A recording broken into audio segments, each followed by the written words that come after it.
Welcome to Yusuf Reacts. Today, we're diving into the intoxicating world of Perfume, the story of a murderer, a film as mesmerizing as it is disturbing. Based on the best-selling novel by Patrick Skind, this 2006 adaptation directed by Tom Tykwer tells the tale of obsession, desire, and the dark side of human nature. But be warned, this isn't your typical crime thriller. It's a sensory journey that lingers long after the credits roll. Our story begins in 18th century France, a time when the streets were filled with the stench of decay, and perfume was more valuable than gold. Enter Jean-Baptiste Grenouille. Born in the fullest conditions but gifted or cursed with an extraordinary sense of smell. Orphaned and unloved, Grenouille's life is a series of grim events that shape his cold, detached view of the world. As he grows, Grenouille becomes obsessed with capturing scents. And when he discovers the intoxicating aroma of a young woman, he is driven to create the perfect perfume. One that encapsulates the very essence of beauty and innocence. But this quest leads him down a dark path of murder, as he seeks to distill the scent of young women to create his masterpiece. Perfume isn't just a story about a murderer. It's a commentary on the nature of obsession, the human senses, and the concept of identity.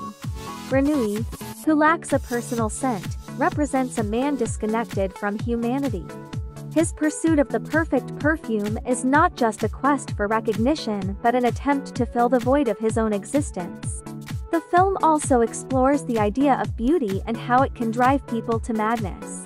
Grenouille's victims are chosen not for who they are but for what they represent, the pure, ephemeral nature of youth and beauty. In his quest to capture this beauty, Grenouille ultimately becomes more monstrous than the society that shunned him. Visually, Perfume, the story of a murderer, is a feast for the eyes. Director Tom Tykwer masterfully brings the 18th century world to life, from the grimy streets of Paris to the lush landscapes of Grasse. The film's cinematography by Frank Grieve is nothing short of stunning, capturing the contrasts between the beauty of nature and the ugliness of human desires. Special attention is given to how scents are portrayed on screen, something that's inherently challenging in a visual medium.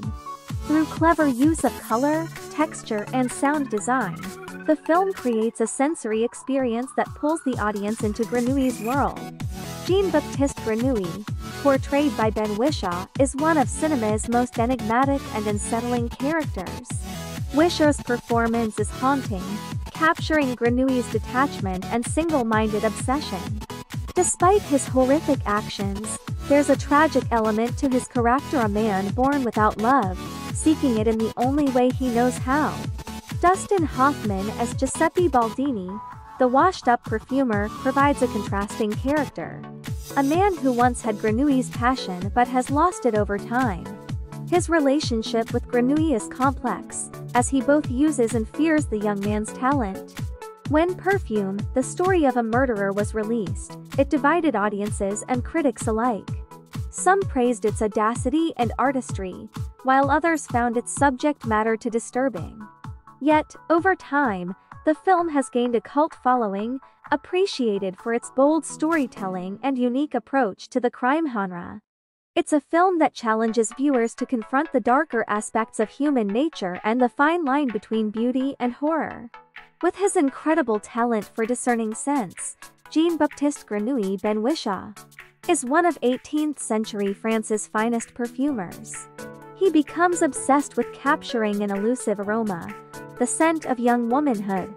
His search takes a deadly turn, and when the bodies of 12 young females are found, panic breaks out, with families rushing to lock up their daughters. Jean-Baptiste Grenouille, Ben Whishaw, born in the stench of 18th century Paris, develops a superior olfactory sense, which he uses to create the world's finest perfumes. His work, however, takes a dark turn as he tries to preserve scents in the search for the ultimate perfume. The film begins with the sentencing of Jean-Baptiste Grenouille, Ben Whishaw, a notorious murderer. Between the reading of the sentence and the execution, the story of his life is told in flashback, beginning with his abandonment at birth in a French fish market. Raised in an orphanage, Grenouille grows into a strangely detached boy with a superhuman sense of smell. After growing to maturity as a tanner's apprentice, he makes his first delivery to Paris, where he revels in the new odors. He focuses on the scent of a kindly girl selling plums, Caroline Herforth, and startles her with his behavior. To prevent her from crying out, he covers the girl's mouth and unintentionally suffocates her. After realizing that she is dead, he strips her body naked and smells her until the scent fades. Afterwards, Grenouille becomes haunted by the desire to preserve the woman's scent forever. After making a delivery to a perfume shop, Grenouille amazes the Italian owner, Giuseppe Baldini Dustin Hoffman, with his ability to create fragrances. He revitalizes the perfumer's career with new formulas, demanding only that Baldini teach him how to convert scents into perfume. Baldini explains that all perfumes are harmonies of 12 individual scents, and may contain a theoretical 13th scent. He also tells a story about a perfume discovered in an Egyptian tomb that was so perfect that it caused everyone in the entire world to briefly believe they were in paradise the moment the bottle was opened. When Grenouille discovers that Baldini's method of distillation will not capture the scents of all objects, such as iron chains and dead animals, he becomes depressed. After receiving a letter of presentation written by Baldini, Grenouille leaves to learn a different method in grass. En route to grass, Grenouille realizes that he has no scent of his own, and is therefore a cipher. He decides that creating the perfect smell will prove his worth. Upon arrival in grass, Grenouille catches the scent of the naive Laura Rickus Rachel Hurdwood, daughter of the wealthy Antoine Rickus Alan Rickman, and decides that she will be his 13th scent, the linchpin of his perfect perfume. Grenouille finds a job in grass under Madame Arnulfi Corinna Harfouch and Dominique Drouet Polverondo, assisting with perfumes, and learns the method of enfleurage. He kills a lavender picker and attempts to extract her scent using the method of hot enfleurage, which fails. After this, he tries the method of cold enfleurage on a prostitute and successfully preserves the scent of the woman. Grenouille embarks on a killing spree, murdering beautiful young girls and capturing their scents. He dumps the women's naked corpses around the city, creating panic. After preserving the first 12 scents, Grenouille plans his attack on Laura. During a church sermon against him, it is announced that a man has confessed to the murders.